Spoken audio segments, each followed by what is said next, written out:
Hopefully you can hear me. I'm glad I looked at that. Good morning, friends. It's time for coffee and conversations. Hopefully you can hear me.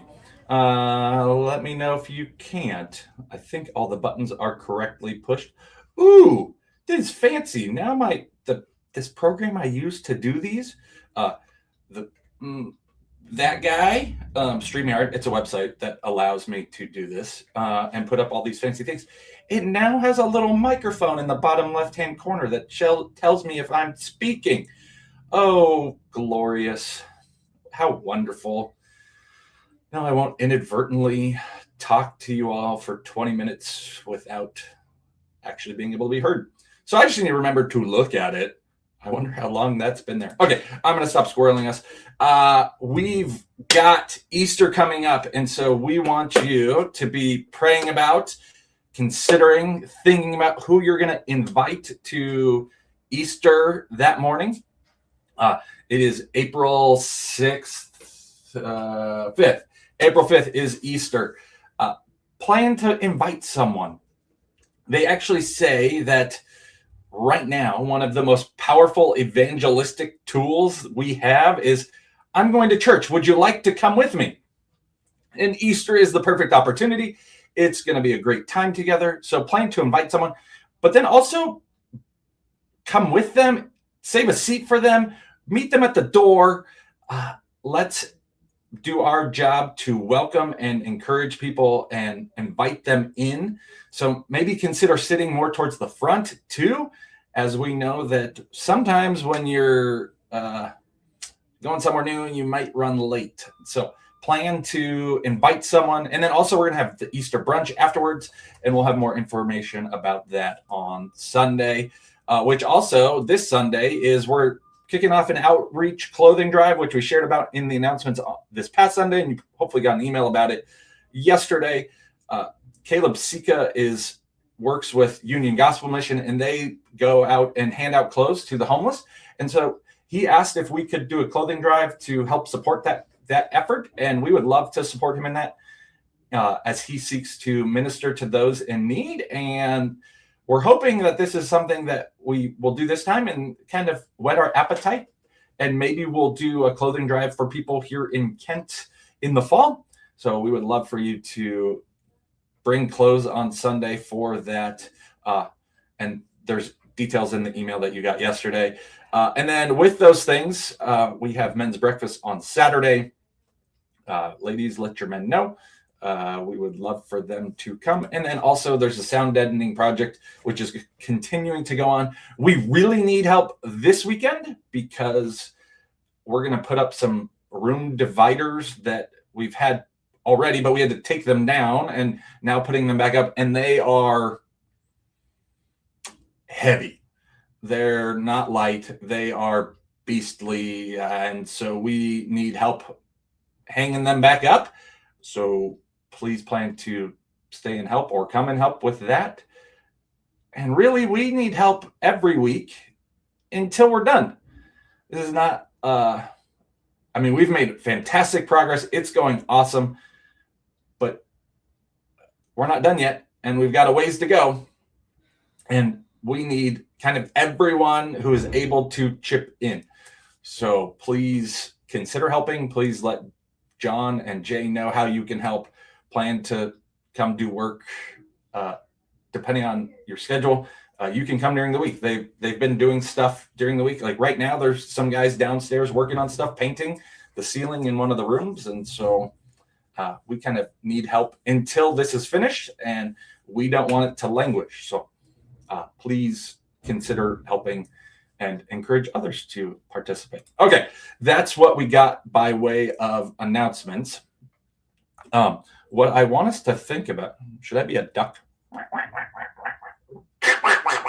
What I want us to think about as we turn our attention to Easter is people that encountered Christ and then how that impacted their interactions with others as they sought to bring them to Christ. And so one of the stories that just naturally came to my mind as we think of inviting and sharing with others about Jesus is this story from the beginning of John's gospel. It's where Jesus calls Philip and Nathanael. Jesus has this interaction with Philip that then changes Philip's perspective, and he moves to invite Nathanael into a relationship with Jesus. It's fascinating, and I think it believe it reveals some things of what it can be like for us as we seek to encourage others to come to know the Lord.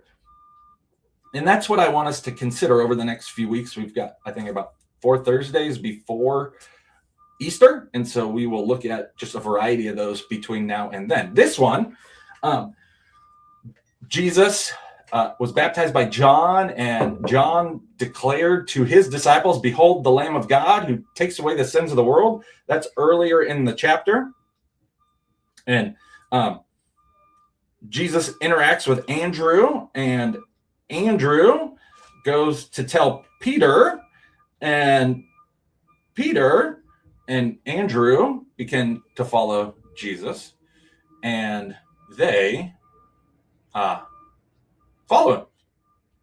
We might look at that interaction later on, but look at what happens. The next day, Jesus decided to go to Galilee, so he's out and about, he's interacting with others, and he found Philip and said to him, "Follow me."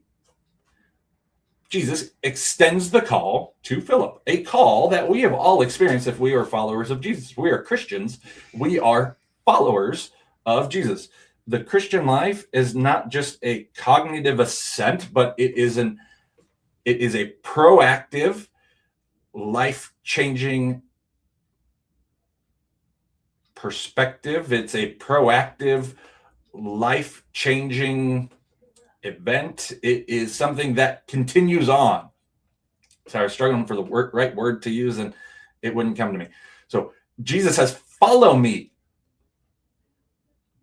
He will tell people to believe later, but don't just follow. Don't just believe. You have to follow.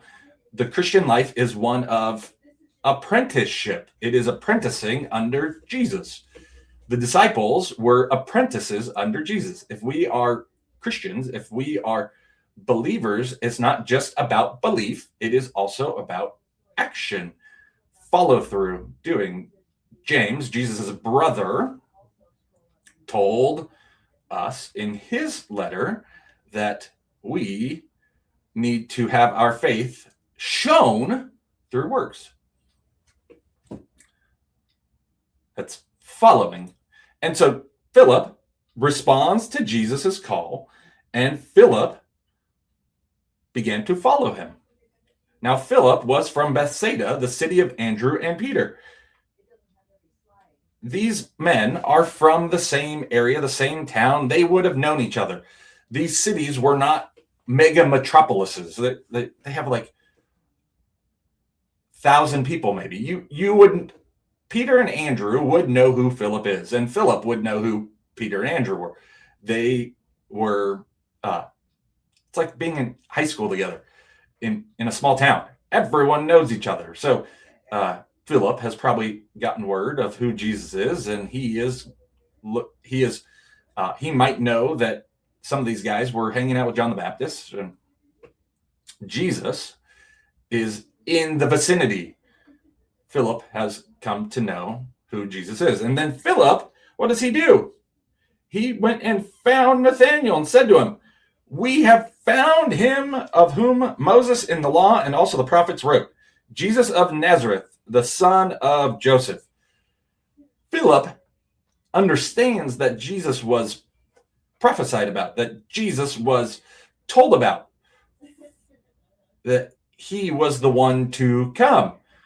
Philip is sharing this amazing news with his buddy Nathanael. He is going to someone he is relationally connected with. He is going to someone that's his friend, that he wants to also experience this amazing thing.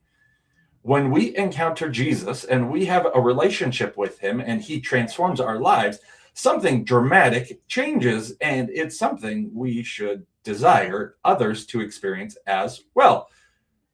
If you find the answer to the greatest problem in the universe, you don't keep it to yourself.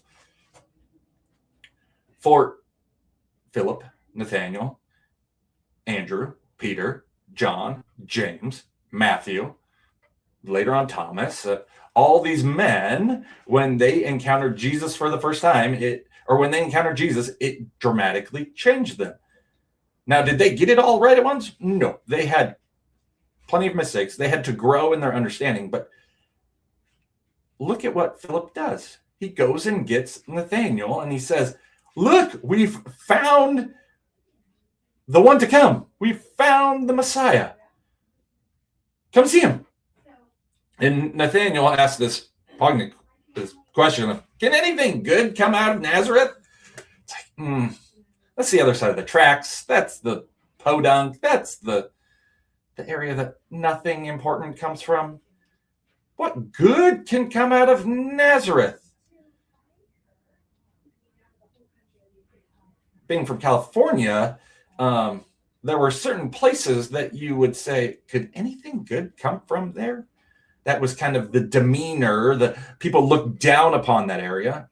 And every region has those places that people just kind of roll like, really? They're from there? Is anything good from there? Nathaniel's predisposition to Jesus being from Nazareth is not a positive one. And Philip's answer is, he doesn't try to convince him to change his mind. He doesn't try to argue his way into or argue Nathaniel's to change his perspective. He just says, come see. Come and see. Friends, sometimes the best thing we can do is invite someone to come and see, to come and experience. I don't know anyone that has been argued into the kingdom. I don't know anyone who, based purely on arguments, has come to faith. Now, apologetics is important. We're having an apologetics class on Sunday. Being able to defend our faith and know why we believe, really important. But ultimately, it's someone having an encounter with the Lord that changes them. It's more than a math equation. It's more than math proofs. It is relational in nature that the person comes to know the Lord. Come and see. Jesus saw Nathanael coming toward him and said of him, behold, an Israelite indeed, in whom there is no deceit. What a tremendous statement Jesus makes about Nathanael. Look, you're one of the good ones. You don't have any deceit in you. You are a man who is above reproach. You are a great Jewish person. Nathanael says, how do you know me? Nathanael's like, I've never met you before in my life. What do you know about me? And here's what's beautiful about this. The Lord is going to expose to Nathanael that he knows him. And the Lord exposes to us that he is God. When it's the appropriate time, the Lord will use things to help us to see that Jesus is the one whom Moses and the prophets proclaimed. We might not use those terms because that's somewhat foreign to us because we're not steeped in Jewish thought. But Jesus is showing Nathanael, he's going to show Nathanael that he is God. And he says, behold, Philip called you when you were under the fig tree. I saw you. This is a tremendous statement. Jesus says, you know, Nathanael, I know where you were earlier today. I know what you were doing earlier today. And Nathanael is blown away. He says, Rabbi. So teacher, it's an appropriate term for who he understands Jesus to be at this point in time. You are the Son of God. You are King of Israel. He's making a declarative statement about Jesus' divinity and his humanity. It's really quite fascinating. John is at pains to show us that Jesus is God and man in a single space in time. He is the eternal Son of God. and yet he is also human.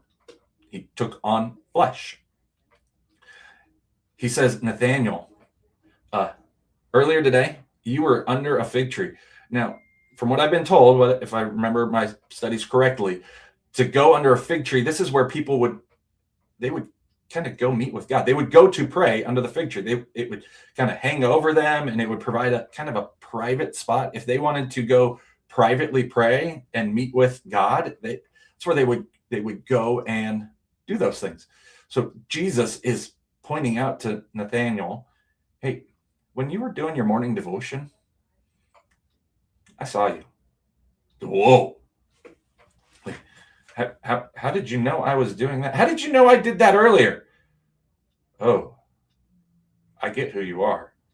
Philip's right. And then Jesus responds to him. He says, because I said to you, I saw you under the fig tree. Do you believe?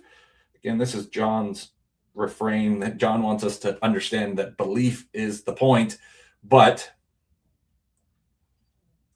belief is, in John's mind, in John's use of the term, it's not just cognitive assent.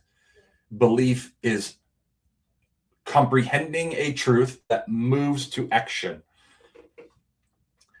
I can believe something, or I can know something. Maybe that would be a better way to distinguish it. But belief, in John's mind, really throughout the New Testament, belief is a cognitive understanding of a topic or an idea that changes how we act based on that act, or based on that knowledge. Belief is going to alter Nathaniel and Philip's life, Andrew, Peter, James, John, Thomas, Matthew. Belief is going to alter how they live.